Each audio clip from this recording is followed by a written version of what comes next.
Chapter 3. My smile didn't last long. As we made our cautious way from property to property, we were shocked by the speed with which the invaders had moved. A disease of colonists had infected the countryside. "You know what it must seem like to them," Homer said. "It must feel like the old days when the whites first arrived, and all they could see was this huge country with no one in it who they cared about. So after living in poky little towns, or about 10-hectare farms in England, they could suddenly spread out and help themselves to thousands of square k's each. You remember that unit we did in history, selectors and squatters? Well, a couple of centuries later, here's history repeating itself."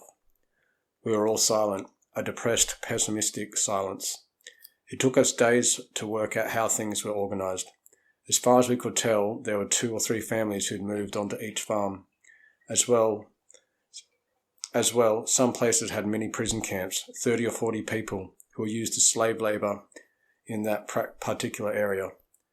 They were locked up each night in sheds or shearers' quarters or workers' cottages, whatever was available. Most of these mini camps were guarded at night by 4 sentries, one on each corner, and were lit by improvised floodlights. It would have been so hard to stage a breakout, but I guess the problem for most people was where to go after they broke out. Not everybody had a convenient bolt hole called hell, with a stockpile of food and other stores. It was just another fluke, the way it had worked out for us. I still couldn't decide if it was a good fluke or a bad one. One odd thing was we didn't recognise any of the prisoners. As we spied on them from different vantage points, we thought that most of them seemed like experienced cockies. They moved stock confidently and handled tools well. They were even shearing at a couple of places.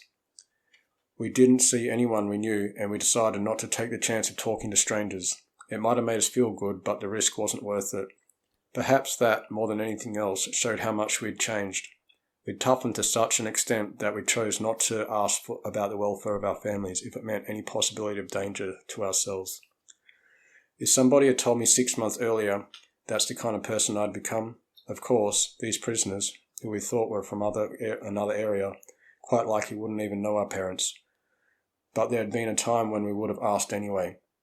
On our 3rd day, we were just about out of the Wirrawee district, hiking through some scrubby, very poor country between Wirrawee and Fletcher East. By staying in the uncleared stuff, we were able to make good progress. There was nothing to attract colonists there, just cockatoos, galahs and kangaroos. And an echidna that I nearly trod on as it grovelled in the dirt, trying to dig its way to China. We had glimpses of both farmland and the potholed bitumen road that wound through the valley like a confused snake.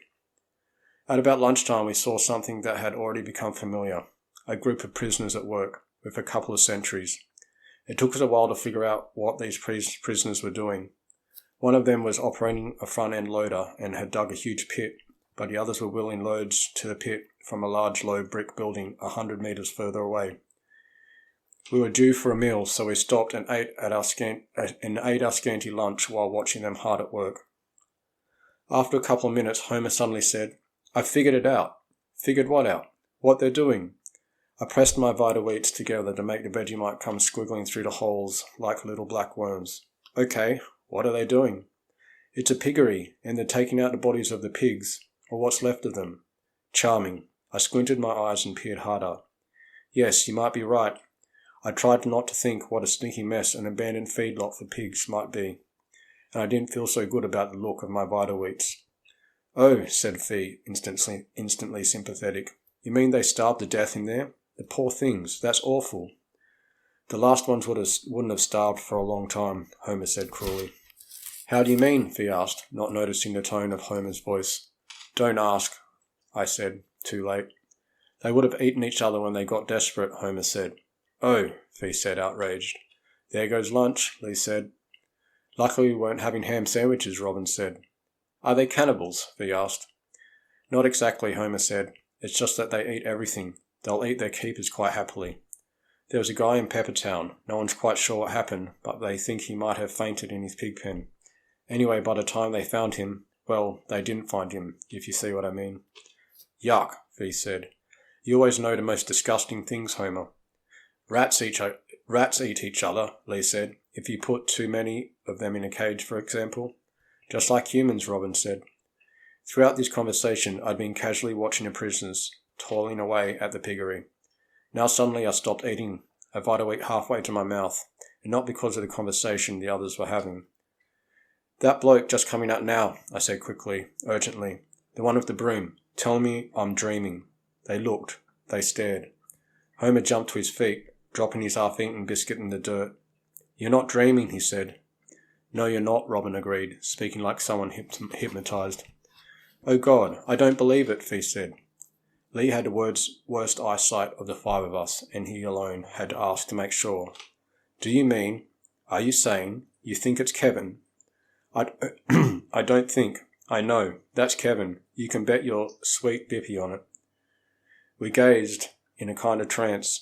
I don't know about the others, but I was thinking of the last time I'd seen Kevin, driving away in a big beautiful Mercedes that we'd requisitioned. We hadn't expected it to become an ambulance, but that's what it had become. When my best friend Corrie had been shot in the back by a bullet from an out of the dark, fired by a soldier they never even saw.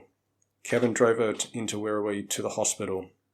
The hospital, in fact, the whole town, was occupied by the enemy, but that hadn't stopped him. We didn't have a lot of clues about what had happened to them since, except that Corrie was in hospital, unconscious, and Kevin was a prisoner at the showground.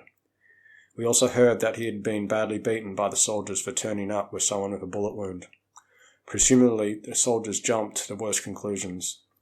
They may have even thought that Kevin and Corrie had been involved in the destruction of the Wirrawee Bridge, the bridge that the rest of us had blown up in the previous night. "What is my sweet Bippy?" Lee asked, disturbing my flood of memories. Oh, honestly, Lee, I can tell you what it isn't." "Kevin," Robin breathed. "It's a miracle." I wasn't going to disagree. I was wildly excited to see him.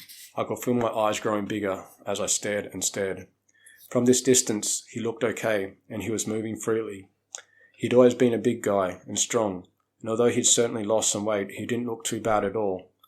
Not as bad as in my nightmares, anyway. We watched avidly as he put the broom on the back of a Holden ute and picked up a shovel. Then he lifted his head and gazed all around as though searching for something. He even looked up at the sky for a few moments. We couldn't show ourselves. It was too big a risk, but I knew we wouldn't be leaving this area for a while yet. We watched them all afternoon. The work party knocked off at about 5 o'clock. We noticed back in Wirrawee that this army kept regular office hours, or maybe the sentries were getting nervous about the drop bears. The prisoners slouched off in a disorganised bunch towards the farm buildings, which we could see as we edged forwards. The buildings were nearly a kilometre away. The soldiers followed, one in the front seat of the ute and one standing on the tray. Like most of the sentries we saw these days, he hadn't unslung his rifle. It hung over his soldier.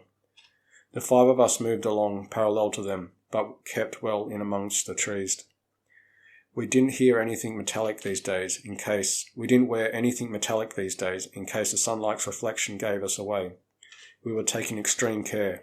We placed them easily enough, though. They weren't exactly hurrying, and it was clear where they were headed. I don't know the name of the property. We weren't familiar with this country, but it was obviously one of the older ones, probably dating back to the 1860s, when a lot of Wirrawee and Fletcher land was selected. In fact, the Fletchers were the people who'd taken most of it up, but this wasn't their place. I'd been on a school excursion to the house. It was a massive old sandstone mansion owned by the National Trust. The prisoners were heading for a single-storey stone farmhouse surrounded by heaps of outbuildings. There were 6 tall palm trees standing over it, and a big white flagpole out the front. Behind it, in the distance, was a great area of water, a lake, probably a natural one, where the river had spread itself across a couple of hectares. It was a pretty sight, with purple-black winter clouds piled high above.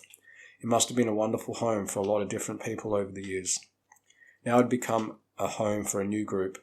We could see colonists moving around the homestead, looking at something in the garden, watching a couple of children kicking a soccer ball. It's all right for them, I thought bitterly. They don't have to do any work. They mightn't ever work again in their life. They certainly had plenty of servants to pick from. Kevin's group had 8 members, and they looked fit enough, from a distance, lean but fit. We watched them swing away to the south when they got close to the flagpole. They walked on down a side track to another group of old buildings, a dilapidated bunch of cottages and sheds. They disappeared into there. The ute pulled up behind them and the two sentries got out.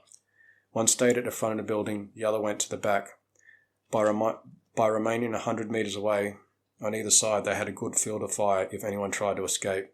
They could hold the place easily with just two of them. 10 minutes later, an old commer fire tender drove up to the same buildings. There were two sentries riding shotgun in the back. 4 prisoners got out of the cab and went straight into the cottages. These sentries had a short chat to their mate out the front, then went into the household. Half an hour later they returned and relieved the 2 men on guard. We were very excited by what we'd seen. We were all bursting to talk to Kevin. We wanted to tell him everything that had happened to us, and we wanted to hear everything that had happened to him. We hoped he'd have information on all the people we knew, not just our families, but our friends as well, and especially Corrie. Most of all, we wanted him to rejoin us.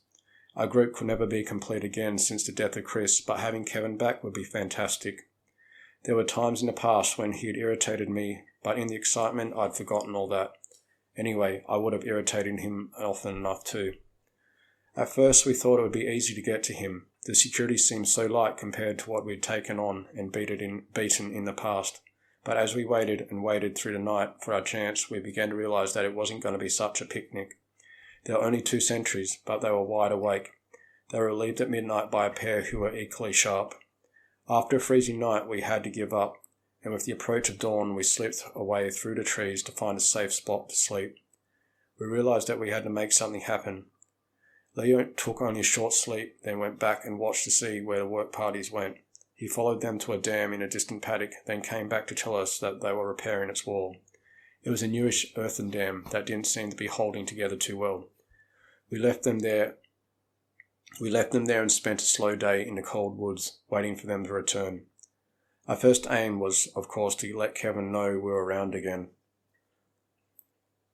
Again, that should have been easy. At about 5:30 they came trudging back, but this time, instead of taking the track down to the old buildings where they slept, they took another one, which led around the lake. This brought them fairly close to us, so we followed, keeping inside the tree line. After 15 minutes, they were out of sight of the main house, and at that point the ute stopped and the guards got out. "This okay?" I heard one of them call. They leant themselves comfortably against the ute and took out cigarettes, laughing as they watched the prisoners. The prisoners were laughing too, making comments to each other I couldn't quite pick up. Then I found myself blushing a little as I realised what they were going to do. "Oh golly," Fee giggled beside me. She'd just realised what was happening. I took a quick look at her. If I was blushing, she looked sunburnt. Half the men were down to their jocks already. Clothes were dropping like rose petals, and pink skin was appearing everywhere. Not as pink as Fee's and mine, though. I didn't dare look at Kevin. I knew that if I caught one glimpse of him, I'd never be able to look at him in the face again. I mean, I'd be embarrassed to come face to face with him again. Behind me, I could hear Robin giggling and Homer and Lee making outraged noises at us. "This is R-rated," Homer hissed. "Cover your eyes." We ignored him as a variety of male shapes and sizes were suddenly revealed. It was very interesting. Then there were lots of pale bums as the man ran full tilt into the lake, yelling and swearing at the shock of the cold water. Some of them were out again in 30 seconds, after quickly splashing themselves. Others dived right under. The guards threw a cake of soap in, and quite a few guys used that, passing it around like a football, but no one stayed in longer than 10 minutes. It was good to see that despite everything that had happened, they could still laugh. There were no towels. They had to use the clothes to dry themselves. I felt sorry for them doing that. I hate pulling on wet clothes. The game of football with the soap that started in the water developed into a game with a shoe on land. They tried to get warm again. Then floating across the air towards us, we heard one man ask, "Can we run back to warm up?" The guard looked at his mate and then back at the prisoner. "How many?" The prisoner turned to the others and called out, "Who wants to run back to the house?" 4 hands waved in the air. One of them was Kevin's.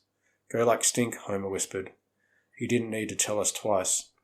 We started withdrawing, wriggling back through the undergrowth. When we were well clear of the lake, we turned and sprinted, headed for the house and sheds where the prisoners lived. Robin led. She wasn't the fastest over a short distance, but she had the stamina. I stuck with her fairly well. Then came Fee and Lee, then Homer, who was too heavy for long-distance running. Robin set a cracking pace, yet when we got within sight of the buildings, she wasn't even short of breath. She was getting her fitness back faster than I was. She stopped behind a big tangle of blackberries in a little gully, and we looked anxiously for Kevin and the others.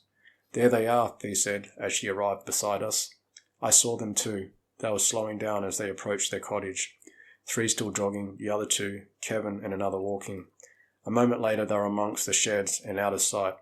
Let's go for it, Homer panted. We mightn't get another chance for ages. Not everyone, I said. You go, Robin said. And Lee. The others didn't say anything, so I took that for agreement, and with an anxious look towards the lake, I crouched low and ran down to the buildings, using them as cover to hide me from anyone up in the main house. We came in through a gap between a galvanized shed and a carport and arrived, breathing fear, quivering like working dogs as they watched their boss approach. We were in a small courtyard, very old, with wallflowers and lavender piled up around a huge well. The stonework around the well was collapsing, but it was a pretty little spot. Lee grabbed my arm. This way, he whispered. I followed him, realizing as I did that he could hear their voices. We ran a few meters around the old well and came to a half-open door. I heard someone say, yeah, but he had an average of 60 in Sheffield Shield, you know, and then Lee pushed the door open.